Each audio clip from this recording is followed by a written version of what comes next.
This is a whole lot of talk in the world about,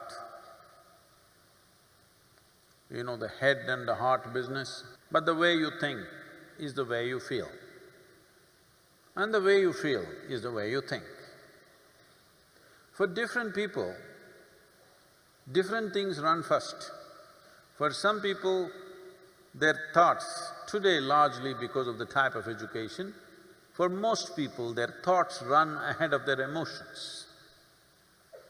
But still there is a sizable percentage of people for whom their emotions run ahead of their thought. There are situations that you don't wish to be in, but emotions are tangled up.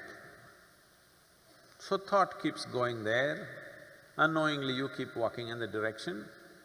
What you need to understand is, thought is agile. Today my thought says she is the most wonderful person. Tomorrow, if she does something that I don't like, immediately my thought says, she is no good.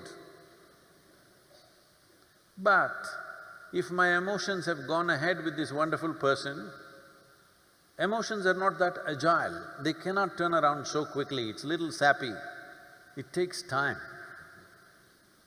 In the meantime, you struggle because thought says this is not okay, but emotion is still entangled. Now what do I do about this? Don't try to control your emotions or thoughts, because the very nature of your mind is such that I don't want to think about this person means that's the only person I'm going to think about for the rest of my life. So, when compulsive thoughts and emotions come, first and foremost thing that you do is, you simply see them for what they are. You don't try to resist them. The moment you resist, they will multiply. In this mind, you don't have subtraction and division, you only have addition and multiplication.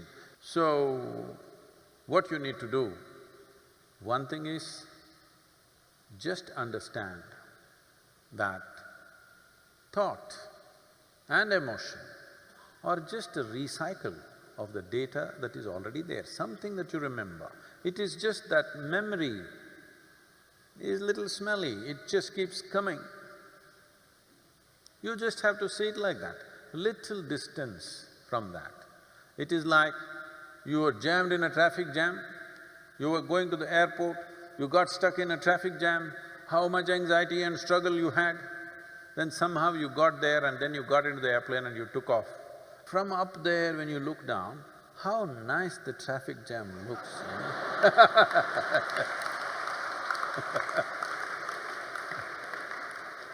Simply because there is a little distance.